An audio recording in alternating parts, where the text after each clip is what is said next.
Hey everyone, welcome to Locked On Lakers for Friday. Brian Kamenetsky, Andy Kamenetsky, Rob Pelinka, and JJ Redick put a bow on this season and look forward to next. You'll never guess what the top priority is. That's next.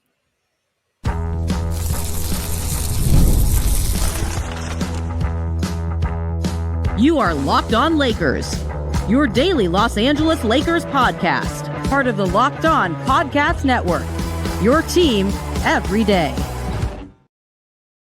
Thanks to everybody for making Locked On Lakers your first listen of every day, Monday through Friday. No matter how or where you get your podcasts, this one's always free, never behind paywall. And Locked On Lakers on YouTube is where you can hang out with over 35,000 subscribers to the channel, Andy, all of whom are beginning the offseason now. This is official, sort of the first real show of the offseason for the Lakers. Rob Pelinka and JJ Redick meeting with the media on Thursday, I should say, in El Segundo, and you were there to hear it. We will get to all the stuff that they said here momentarily. I do want to let people know today's episode is brought to you by Monarch Money. Take control of your finances with Monarch Money. Use code LOCKEDONNBA at monarchmoney.com for 50% off your first year. So the players, I guess, did their exit interviews after the game Wednesday night. That is sort of how they're doing it now, which sort of sucks, but what are you going to do? But JJ Redick and Rob Pelinka both met with the media, had an extended press conference on Thursday afternoon, covered a lot of ground. It was interesting to hear both how they evaluated this season and then what they're thinking is coming in this offseason. I always got the impression, Andy, that obviously they had a strong belief that they could do something this year, and that seemed to be confirmed on Thursday. They're disappointed with the results, but ultimately see this season as transformational and a success. Yeah. Well, certainly transformational at the very least, and maybe successful in the sense that they put themselves in a position to transform. But they said during the press conference that their goal is to win a championship. And, even before the Luka Dončić trade, they entered this season previously with that goal. So any way you slice it, they will say they came up short of that goal. I think just the difference is because they have Luka in the fold and they seem pretty confident that he is going to, one way or another, be a long-term member of the organization, that they'll have at least another year or so with LeBron. LeBron had his post-game comments where he was non-committal about his future. I'll take some time, think about it. We'll get into more of that next week as we start thinking about individual players and stuff like that, just letting people know we will talk about it. But they seem confident at the very least about the future moving forward.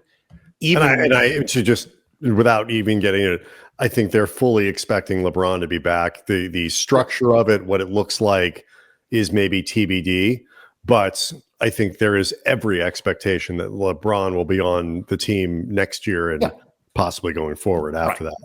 But they would say they came up short, but they feel like they are in a good place to do better next season. As Rob Pelinka compared it because they made such a radical trade during the season for Luka, sending out Anthony Davis, Max Christie, really imbalancing their roster from a positional standpoint, and then the Mark Williams rescinded deal ultimately made it so it was never truly addressed. Rob compared it to trying to fix an airplane while in midair. And I guess if you really want to take the metaphor all the way, the plane crashed, but as unfinished airplanes tend to do. Yes, but they feel like they have a much better idea now moving forward of how to make a plane that will stay in the air longer before having hopefully a very successful and regaled landing. And so, look, I mean, like the as Rob said, like the hangar is, the plane's now on the ground and it's in the hangar, and they're gonna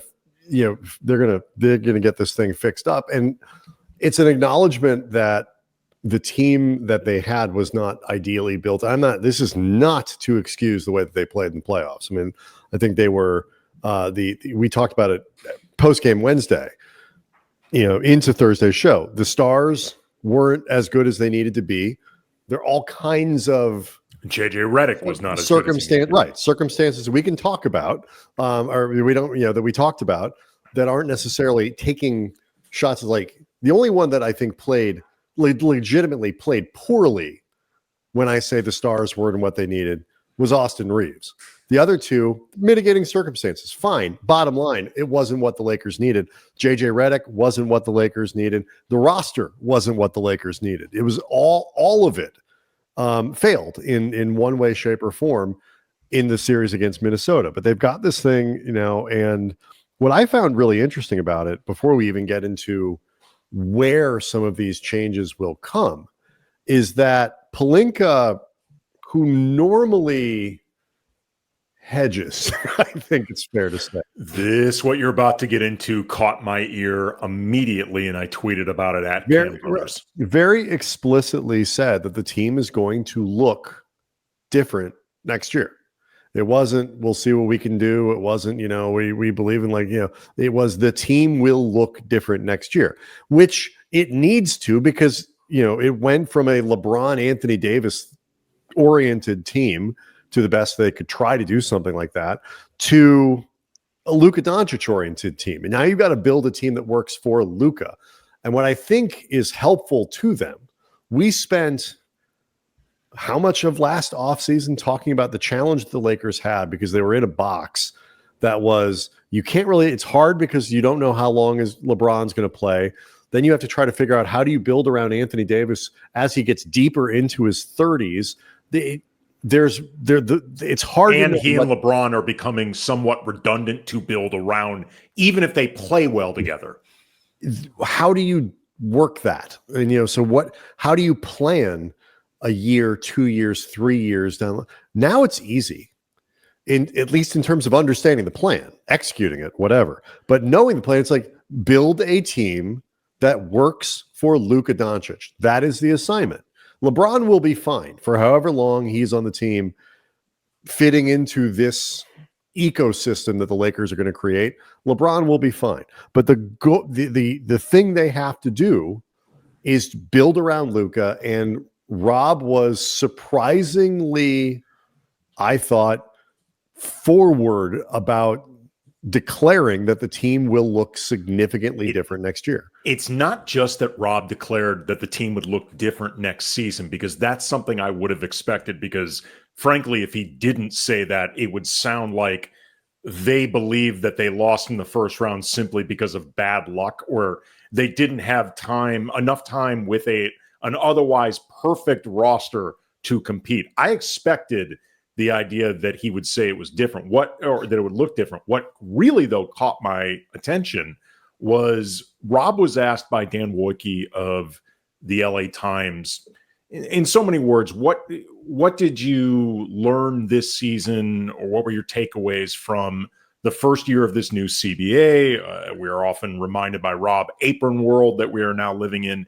and these constructs that, frankly, Rob Pelinka often used as precursors for excuses for why he could not get deals done, because it's so complicated in this new CBA to make things happen, before you even get into the idea of can't buy a house that's not for sale thing takes. Well, I mean, it is worth writing. He did make some pretty bold. We're going to, when they didn't do anything 2 trade deadlines ago, it was because they were keeping their powder dry so they could make big, bold moves last offseason, none of which happened. Sure. But usually he is more bullish about the assets that they have, as opposed to his ability to get something done or promising to get something done. What I thought was interesting, though, is he predicted that this offseason is going to have a lot of movement. He predicted that there would be a lot of deals happening in this offseason, because there are a lot of organizations that are aggressively looking to win. Therefore, there will be opportunities there. He said he was excited for that. And I thought that was interesting, just because in a lot of ways it puts Rob on the spot to make something happen because you're predicting the climate. It's not just that you're even talking about your own assets. You're predicting the climate will be there to make these things happen. Yeah. And if, say, he is correct that there is a lot of movement and it doesn't involve the Lakers, then it really starts to look worse for Rob. So I thought that was really interesting in and of itself. A little more on this before we get to, I think, a provocative thing that JJ Redick said and what Rob identified as the number one need for the team, which will come as a surprise to absolutely no one. So all of that coming up next. Locked on Lakers is brought to you by Monarch Money. Do you ever check your bank account and wonder, where did all my money go? Between dining out, online shopping, entertainment, it is easy to lose track. And that's where Monarch Money comes in. It's your personal CFO giving you full visibility, control over your finances. Monarch Money, not just a budgeting app. It's a complete financial command center. You can track all your accounts, investments, spending, all in one place, so you can stop managing your money, start building wealth instead of juggling multiple apps, getting confused. Just use Monarch to check your finances, track spending, plan long-term goals. You can manage money with your partner more smoothly than ever, set goals together, share personal accounts, or keep them separate. Either way, you can stay on the same page with your partner without stress. Take control of your finances with Monarch Money.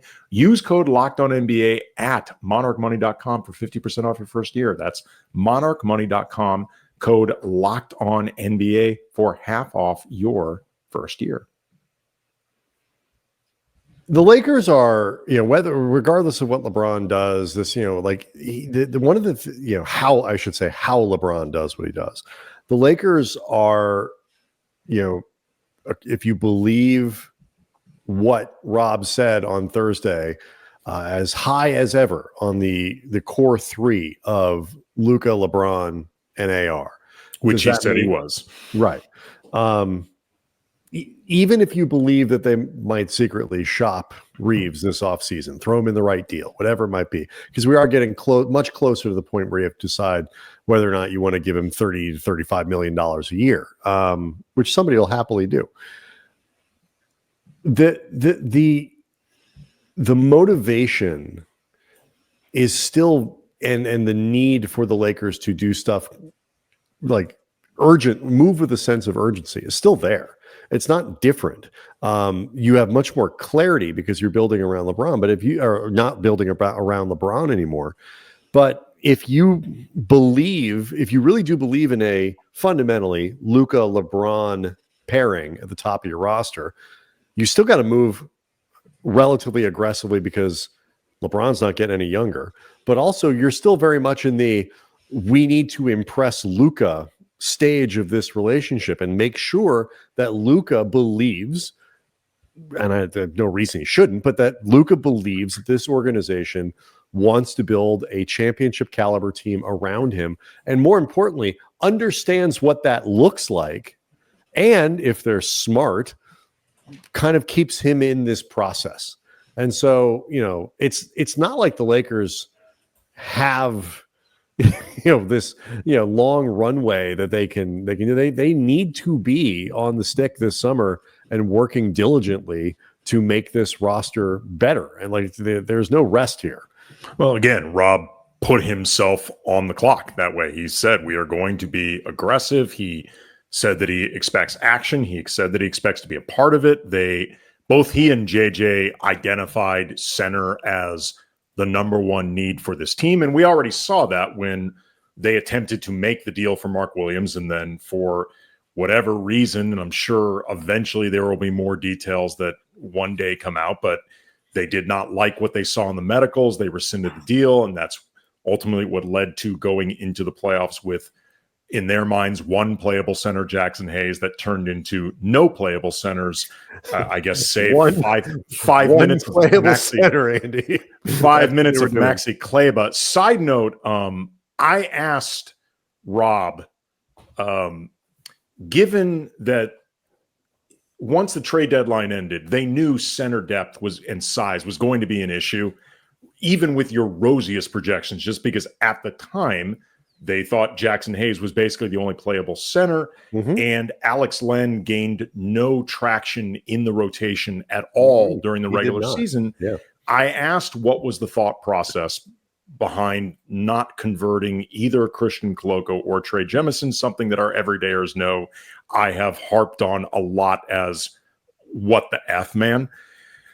Rob took about a 3-ish second pause, and I think it was the longest pause before any question I heard Rob answer, maybe longer than Rob or JJ, before saying, quote, "We thought Alex was a good player that deserved to be on our roster, and then the coach, ultimately JJ, is going to make the decisions of who plays and who doesn't," which it's a long pause to come up with a complete non-answer. If he's so good, why was he beaten out by a guy in Maxi Kleber who might have needed name tags to know who the rest of his teammates were? Every time you sort of talk about these things, the answer gets close to whatever the cost would have been to adding what they thought was probably going to be an irrelevant player to the playoff roster. The Lakers didn't want to pay it. Again, I am not speaking with a firm ironclad understanding of the charges here, but that is my guess. And so that is what I am thinking. And anyway, center though is the number one. That's the number one thing they are identifying. Rob talked about, that he was asked about what they'd be looking for in a center, and he said, it would be great to have a center that was a vertical threat, lob threat, someone that can protect the interior defensively. I think those would be keys, but there's multiple different types of centers that can be very effective in the league. There's also spread centers that can protect the rim. We'll look at those as well. So I wouldn't want to limit the archetype, but we know we have to have the big man. Then he also added, and JJ, I believe, also confirmed this, that they would be looking for more defensively oriented wings. They need, before we get to the wing, they need two centers. They don't need one. Sure. They need two. And I don't want to. We don't need to get into a long thing about Jackson. I don't want to make the playoffs a full summary of Jackson's season because it's not fair. But in terms of building a championship roster, he's clearly not a player that you can count on for something like that. They really need two centers that work well with Luka. They need a guy who can spread the floor. I think they certainly need that vertical threat that Luka really likes. I'm not saying there isn't necessarily even a potential role for Jackson on this team next year, but they need to fill that out significantly around. I don't even say around him. That overstates his. Jackson's position and the safety of that position going forward. They need, if nothing else, to kind of find a model that replicates a little bit of what they had with like a JaVale and a Dwight or something like that, where you have two different types of centers that you can use. Dwight actually was still a reasonable lob threat, not like JaVale, but Dwight could still pop up and dunk for you and things like that, but had that good defensive profile. Whatever it is, they need to figure it out. It's not quite as limited as you need to find a guy like Miles Turner who can defend the rim, but also space the floor, because you have other options with Luka. You don't have to work around Anthony Davis in the same way. But it's really clear that they need centers. And I think once you figure out maybe who your centers are, you can start to build the rest of the roster out with the idea that you probably try to bring DFS back, but they kind of need to fill the Max Christie role it's going to be tricky to see how 2-3, as opposed to a 3-4. They need at least 3 to 4 rotation caliber additions to this team. 1 or 2 rotation caliber centers. Maybe one of them ultimately is Jackson in a backup role, but you still need at least one more high-end center. You need at least 1 or 2 more defensive wings. The Lakers are not steeped in trade assets, whether you're talking about picks, whether you're talking about young players, whether you're talking about hugely desirable contracts. They've got a few expirings, but expirings I don't think mean as much as they used to. And then in the meantime, one of them is, say, Rui, who I think played well enough that at the very least, he ain't expendable. At the very least, not easily expendable. No, and I look. Everybody loves the NBA offseason, but how the Lakers prioritize stuff, because I think I realize what they said about AR, for example, in the confidence in this and that, and I don't think they're making it up. But the only two people that I am like 100% sure, like willing to say 100% will be on the team next year are Luka and LeBron. That's it. Everybody, there's nobody else that I can come up with scenarios that basically shuffle every other player in this deck. Luka's not going anywhere. LeBron, assuming he wants to come back, is not going anywhere. And that's it. Because if Reaves is by far the most valuable chip that they have. If you want to try to do something really bold to reshape what your roster looks like, find a top flight center, whatever it might be, and you really want to make a bold move that way, your best chip is Reaves, who is probably one of the most attractive trade pieces in the NBA, let alone, just on this team.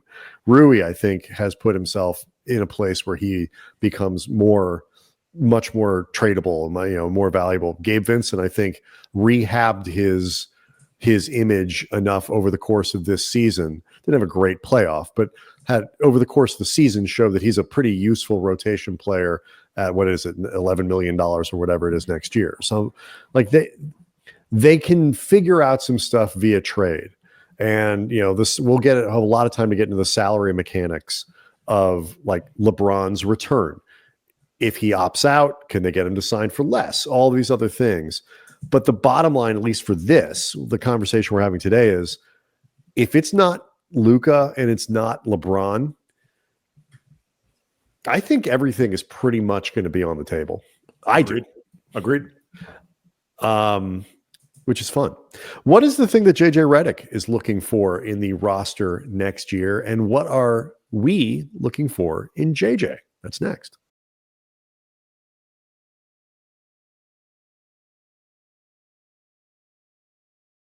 So it's funny, Andy, the news of the day was really taken up a lot with Brian Windhorst talking about JJ Redick and evaluating his playoff performance. He called it immature, was the word he used.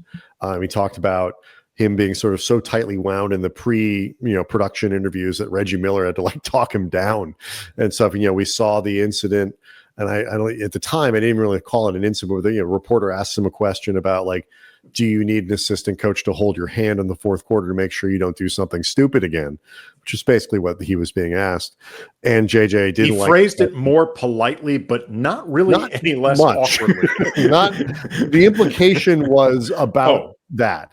Yes. I'm sure everybody has seen this. You can find the viral clip. And JJ got huffy about it and kind of, that was the last question. And on the one hand, it's like, but when you start to put all these things together, the we're on edge thing, we're doing, and like the sort of JJ was always throughout the season would periodically set reporters in their place if he thought they weren't being smart enough about basketball and all that, but got much more short and terse and all that stuff with the media over the course of the last week and a half.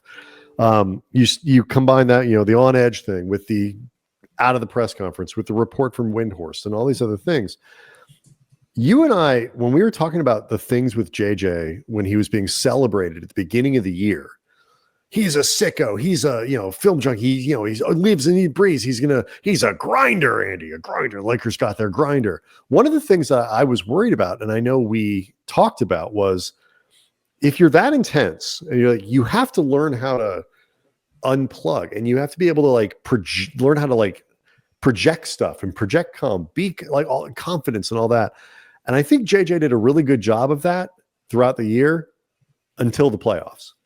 And then I think he struggled with that part of it. And I feel like his demeanor didn't project and deliver confidence. It made them more tight and unsure in the playoffs. I mean, It's interesting. Like I know we talked about the idea of whether or not JJ was being out coached and how much of this was being a rookie coach. And I'm sure to some degree there is an element of it being your first time, because for the most part, the first time you do any type of job, there's a lot of learning that goes along with it. You'll look back. They say you never forget your first time, and he's certainly not going to forget this, because you'll never let him. No, well, his first time is very viral, like an adult film. But it's like your first one, an orgy or something. Really diving in. Well, I mean, those adult stars, it's the first time they do a film as well.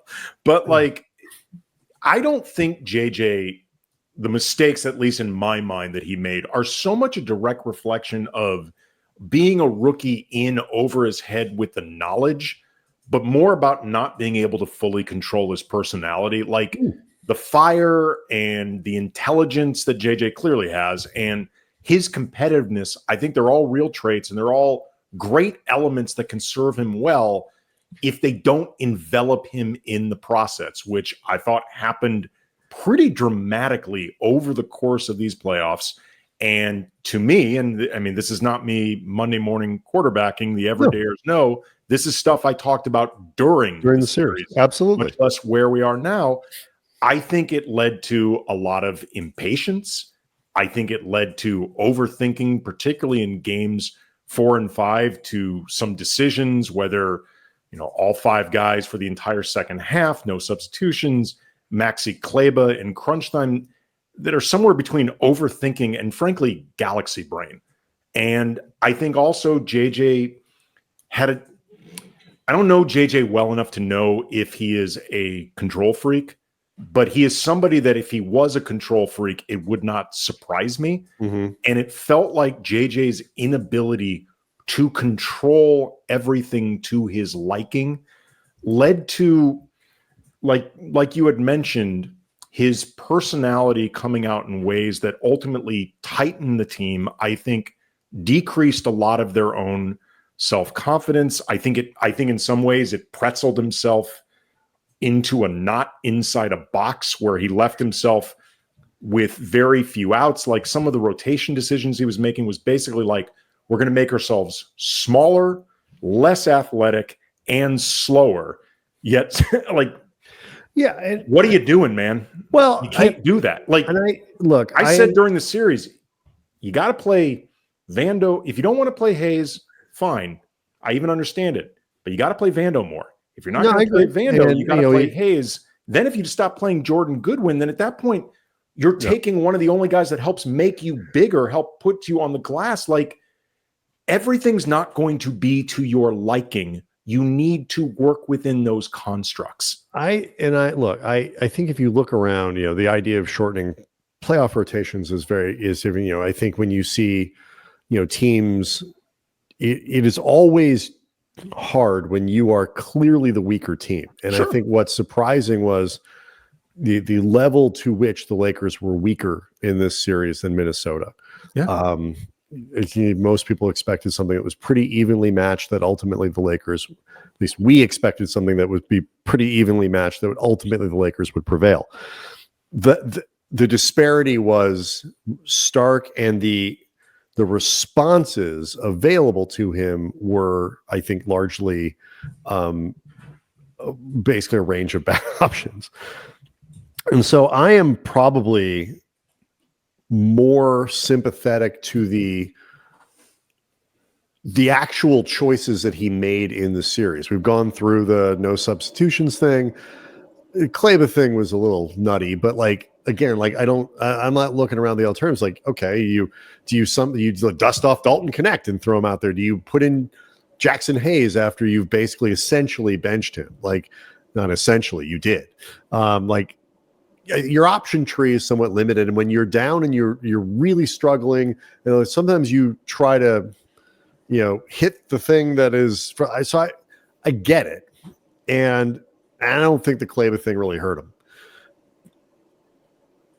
It hurt the team. It hurt JJ's reputation.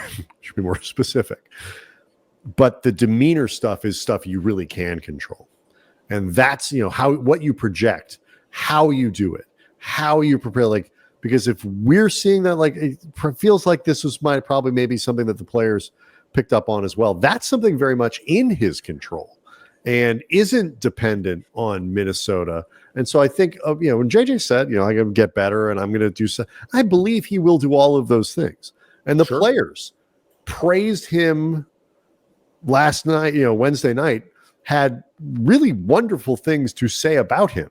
I'm not worried about this going forward, but of all the things that I think he really needs to improve, like that personality stuff, I think is probably top of the list.